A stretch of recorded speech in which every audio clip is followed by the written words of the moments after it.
ITP stands for Individualized Transition Plan, and it's not legally required until the student is age 16.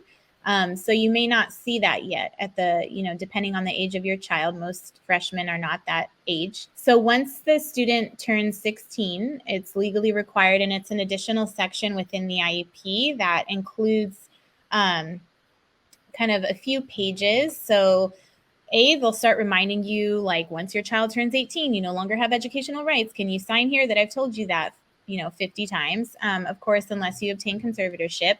And then there's a page kind of dedicated to interests of your child, right? And there's generally 3 main sections. So educational or college, potential college or post-high school interests.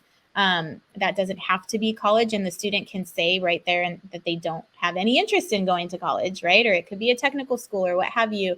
Then there's a career section, and the student, would list what career interests they have. And then there's more of like an independent living type community-based section that kind of their goals for, where do they want to live, or, what do they want their future to look like once they graduate high school.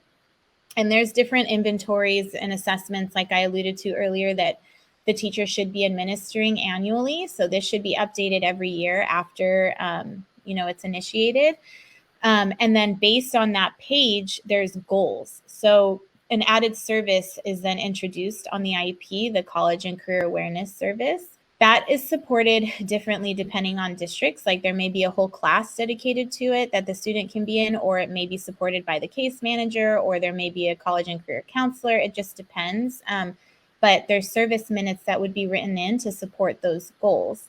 What I generally see, I would say 99.9% of the time, is very generic goals that are not measurable. I've literally seen a goal that says the student will get a job.